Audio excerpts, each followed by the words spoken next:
E olha, tudo que vocês cantaram aqui, no culto da família, é algo extraordinário, que eu queria que vocês tivessem uma dimensão do que isso representa. Eu vou ler para vocês o que está, como João começa o seu evangelho. Ele diz: no princípio era o verbo.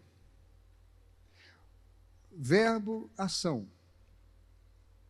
A primeira ação de Deus. Deus surge e ele vai ter a sua primeira ação. O seu primeiro verbo.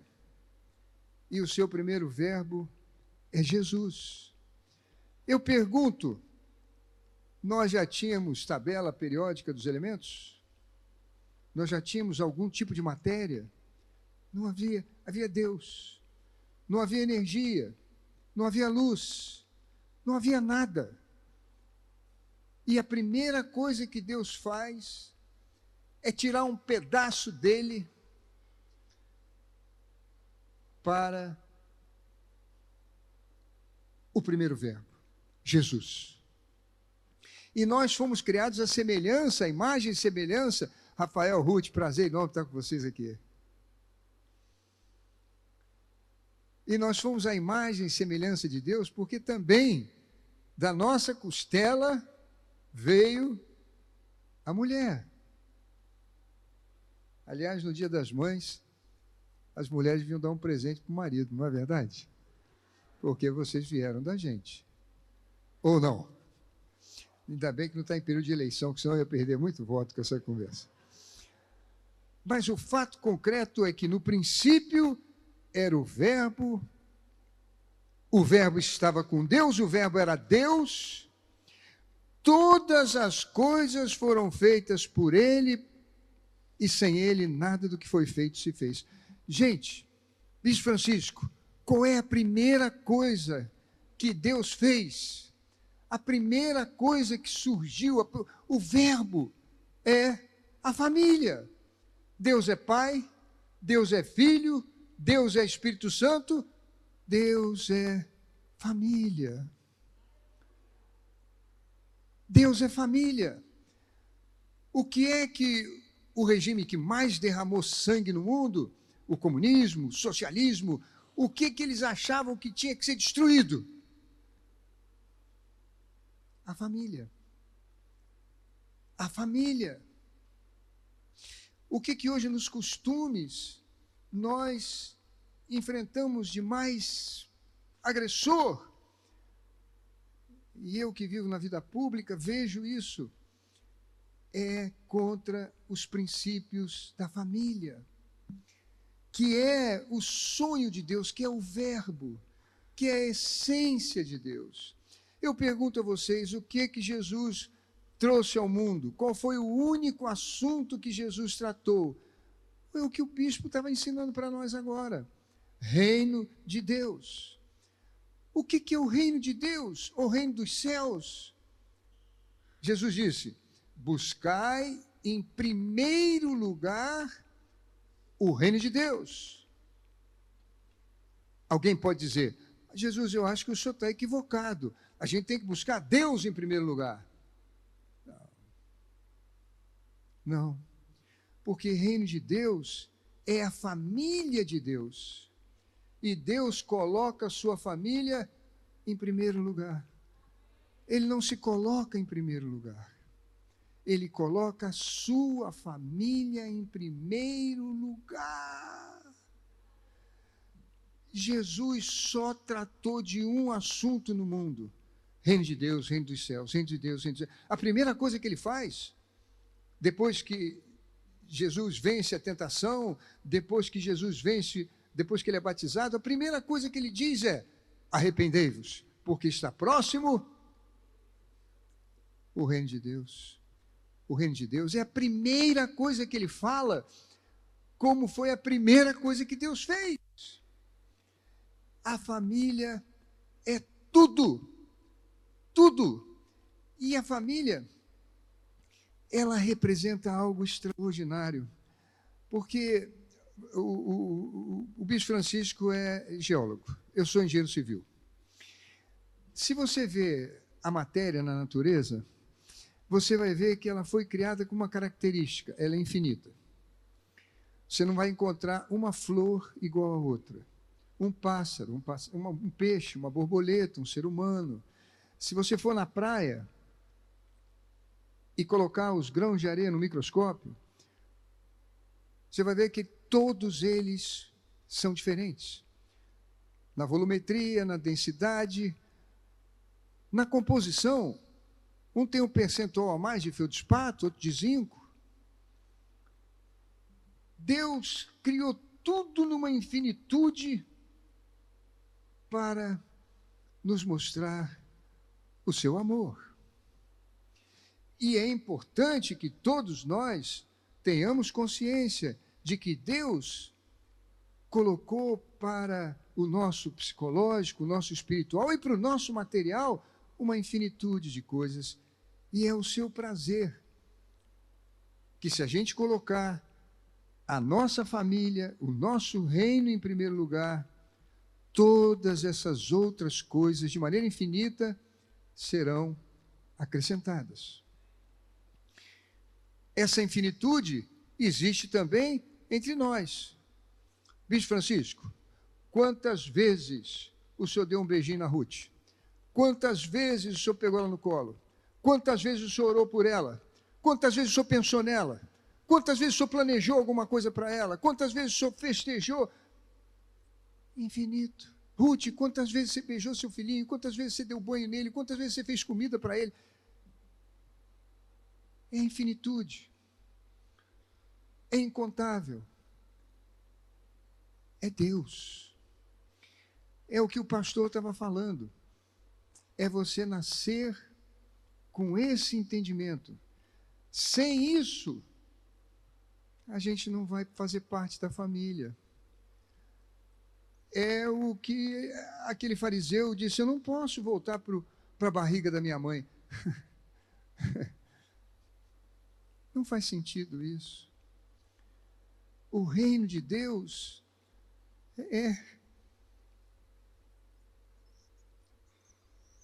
é o único assunto que Jesus trata na Bíblia. E quando ele nos ensina a orar, a primeira coisa que ele diz é: quando vocês orarem, vocês dirão Pai. Veja, antes de Jesus era reino de Israel. Como é que era no reino de Israel? Qual é a canção mais famosa no reino de Israel? O Senhor é o meu pastor e nada me faltará. Ele é meu pastor, eu sou sua ovelha. Uma ovelha não chama o pastor de pai, ele é criador. Um boi não chama o boiadeiro de pai, ele é criador. Essa era a realidade do reino de Israel, que Jesus veio trazer um outro reino, o reino de Deus. E no reino de Deus já não é mais o Senhor dos senhores, o Rei dos reis, o poderoso, é o Pai. Pai. Pai nosso. Não é só Pai da Igreja Universal, nem da Sara Nossa Terra, nem dos católicos, nem Pai da Vitória em Cristo, que eu tive hoje de manhã. O Pai é? Hein, gente? O Pai é? Branco, negro, amarelo, vermelho. O Pai é. Nem todos são seus filhos, mas o Pai é nosso. É a primeira coisa que nos ensina a oração. Pai. Pai. E, Bispo Francisco, eu demorei muitos anos. Eu me converti com 6 anos de idade. Uma vizinha me levou na igreja metodista. A minha família toda era católica. Meu pai, eu morava na Gávea, antes de mergulhar na praia do Leblon, ele se benzia e dava um beijinho numa Nossa Senhora que ele carregava no peito. Minha mãe estudou em escola católica. O Bispo Macedo tinha uma foto da primeira comunhão dele, com o cabelinho cortado, um terninho branco. Mas a minha vizinha me levou para a igreja metodista. E eu morava na praça do Jockey Club, meus coleguinhas no domingo iam para a praia e eu ia com ela num outro sentido. Eu tinha 6 aninhos. Ela já era uma senhora, a gente ia andando pelo Jardim Botânico. A reta Jockey Club, Jardim Botânico, na Ponte Tábuas tinha a igreja metodista, onde eu aprendi de Jesus e aprendi a Bíblia. E eu perguntava para ela, vovó, a gente não vai de ônibus? Ela falava, não, nós vamos dar o dinheiro da passagem na oferta. E eu falava, mas vovó, não é pouco? Não, é o nosso melhor. O melhor nunca é pouco.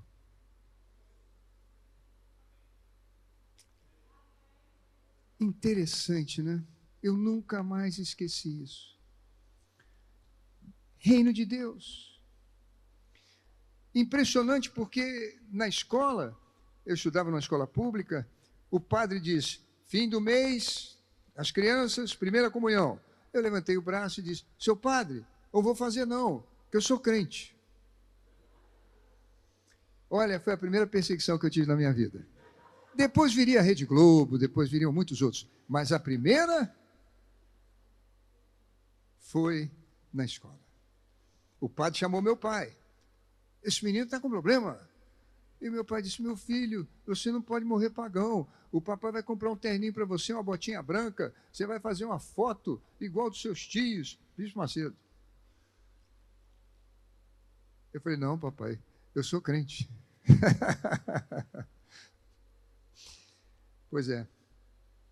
Você sabe, com a música, eu não sei se vocês conhecem a Fazenda Nova Canaã, lá no interior da Bahia, que há 25 anos cuida de crianças pobres.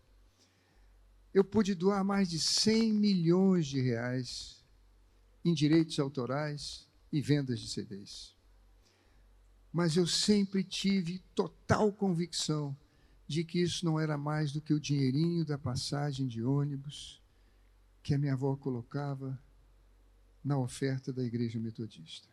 E ela jamais pôde imaginar que estaria formando um pastor, um missionário na África, um futuro prefeito da cidade, senador, etc. É o reino de Deus. É isso que nós estamos tratando hoje. Eu pergunto a vocês, Santa Ceia, Jesus disse, em memória de mim, por que ele não pediu para a gente lembrar dele quando ele subiu aos céus nas nuvens? Por que ele não pediu para a gente lembrar dele quando ele andou sobre o mar, quando ele repreendeu o vento, quando ele curou 10 leprosos? Ele pediu para a gente lembrar dos momentos na cruz. 6 horas, de 9 da manhã às 3 da tarde. E ali o grande sacrifício foi quando pela primeira vez e por amor a nós, ele que nos ensinou a chamar Deus de Pai, ele disse, Deus meu, por que me desamparaste? Morte é separação de Deus. Morte não foi feito para nós. Nós todos não nascemos para morrer. Nós nascemos para ser transladados, como foi Enoque, como foi Elias, como foi Moisés.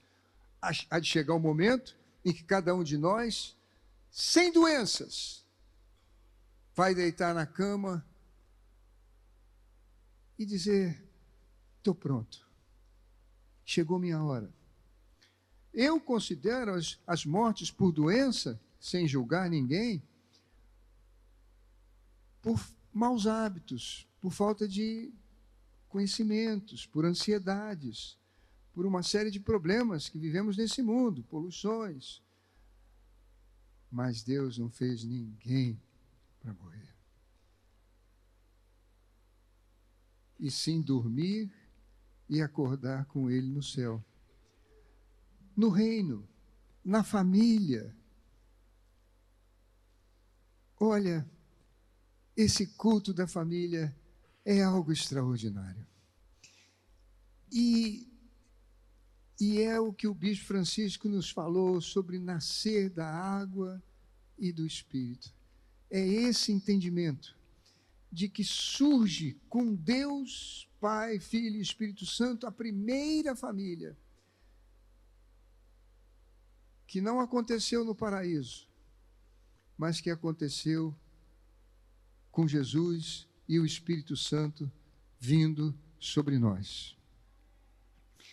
E para concluir, eu queria falar sobre uma coisa que eu demorei muitos anos para entender. Muitos anos. Eu um dia estava deitado na minha cama, embora meu pai não fosse crente, fosse católico, ele viveu problemas na casa dele, porque o pai não o reconheceu. Então eu perguntava, pai, como é o nome do meu avô? Ele falou, você não tem avô. Ah, mas toda criança tem pai. Eu não tenho pai, você não tem avô. Ele nunca pronunciou o nome do pai dele. Eu fiz uma lei, abandono afetivo, exatamente porque eu queria conscientizar as pessoas, hoje é lei no Brasil, de que não basta apenas pagar pensão. O abandono afetivo é um ilícito, é um erro. Isso é contrário a todo tipo de natureza. E se você for ver as pessoas que estão hoje nos presídios, quanta coisa começa pela falta da família. Aliás, eu tenho uma outra lei também, fazendo aqui um pequeno parênteses, que eu apresentei no Senado, um deputado apresentou também na Câmara, e graças a Deus correu e foi aprovada, que é a presunção de paternidade. No Brasil nascem 2 milhões de crianças, 600 mil sem pai declarado. E a moça vai ao cartório, na vastidão do nosso território, e o oficial diz, cadê o pai? Ah, ele não quis vir. Então é pai não declarado. Pai desconhecido. Não, ele tem pai, é o fulano. Então você tem que ir no fórum. O que é isso? É o lugar onde fica o juiz. Juiz, vai lá e tal, e dá o endereço, lá vai ela lá. E o juiz intima o rapaz. E o que ele vai dizer? Excelência, nem conheço essa moça. Antigamente ficava por isso mesmo. Depois do DNA, com essa lei, a gente dá autoridade ao juiz de colocar o filho no nome desse homem que se nega a fazer o teste DNA como presunção de paternidade. E se ele não quiser ter o filho no nome dele, então que faça o teste DNA. Inversão do ônus da prova. Inversão do ônus da prova. Hoje já é lei no Brasil, graças a Deus. Quando eu era prefeito do Rio de Janeiro, eu fui intimado, porque no Rio de Janeiro todo dia nascem 200 e 210 crianças. Todo dia, pode ser sábado, domingo, segunda, terça, janeiro, fevereiro, é a marcha da vida. Todo dia nascem 210, 220 crianças e morrem 150, 160 pessoas. Apenas na época do Covid mudou, mas essa é a nossa escala. É a ordem da vida. É como você plantar uma cenoura, vai demorar 3 meses. Ou plantar um feijão, vai demorar 45 dias. Ou plantar uma manga, vai demorar 2 anos. Ou a mulher estiver grávida, vai demorar 9 meses. A marcha da vida, em todas as cidades, tem sempre um ritmo. E é interessante que eu fui intimado. Por quê? Porque a mulher falou que era o pai, o juiz intimou, e ele disse, eu vou fazer o teste DNA. Eu nem conheço ela. E ele fez o teste DNA. E realmente o teste DNA mostrou que ele não era o pai, bispo Francisco. O juiz chamou a moça e disse, olha, porque a lei também diz que se a mulher mentir, é falsidade ideológica. Ela pode ficar presa. Então, o juiz disse, olha, ela disse, seu juiz, eu não sou maluca. Se ele não é o pai dessa criança, esse filho não é meu.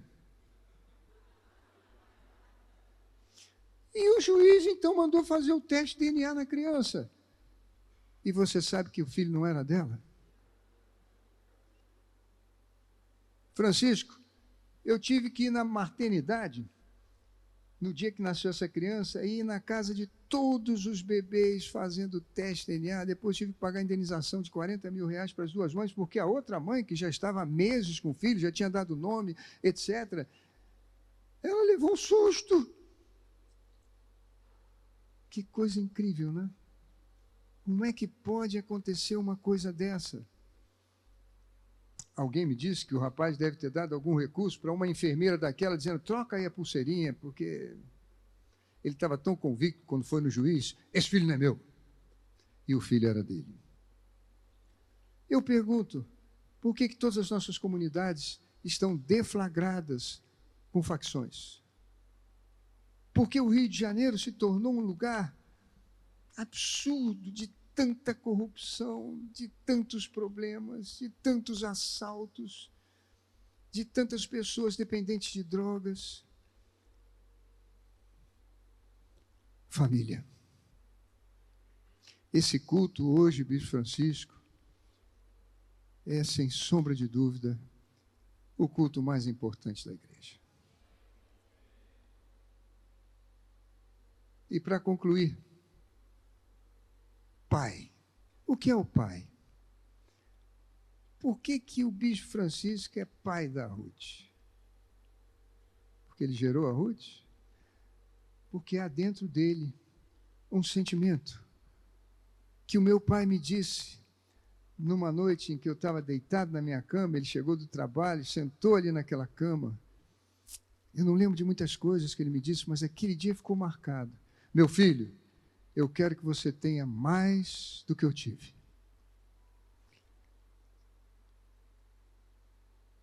O pai é aquele que quer que o filho tenha mais do que ele teve, que se realize mais, que cresça mais, que não erre tanto. Enfim, ele quer mais para o seu filho.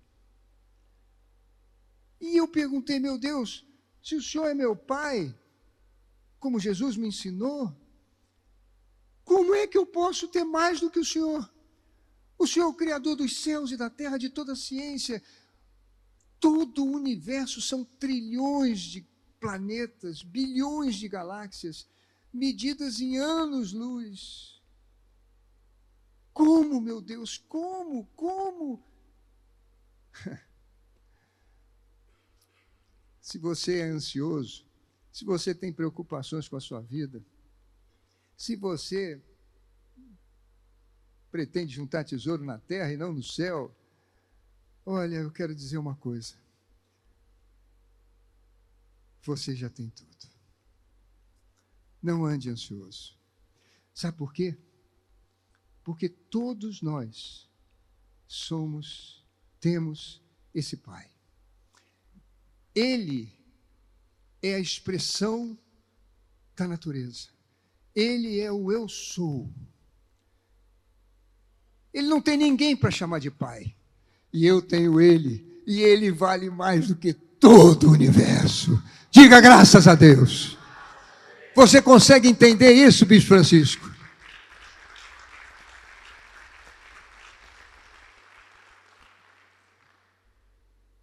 Vamos ficar de pé. Senhor, nosso Deus e nosso Pai, em o nome de Jesus, nós queremos nascer da água e do Espírito. Porque senão, meu Senhor, a vida não valeu a pena. Abre o nosso entendimento para que possamos enxergar além de todo esse universo, mais do que o Deus que nos criou, o Pai nosso, que está nos céus e que está aqui agora entre nós. Que cessem, Senhor, todas as nossas ansiedades, medos, angústias, sofrimentos. Que a pior doença que a gente possa contrair pelas nossas ansiedades, ou pelos nossos hábitos, pelos nossos enganos cotidianos, pelas tentações. Meu Senhor, que o entendimento da Tua palavra, que a grandeza do Teu amor, como foi cantado nessa noite, revela a beleza do nosso Deus. Aonde, meu Pai, nós encontraremos no mundo uma beleza tão extraordinária. Somos Teus filhos, Te adoramos, Te glorificamos. Santo Deus, que cada um de nós viva pelo Teu reino e a Tua justiça. A justiça do reino de Deus é dar a outra face, é andar a outra milha, e se tirarem as vestes, dar a túnica, é amar quem nos odeia, é orar por quem nos persegue. Sim, Senhor, que todos nós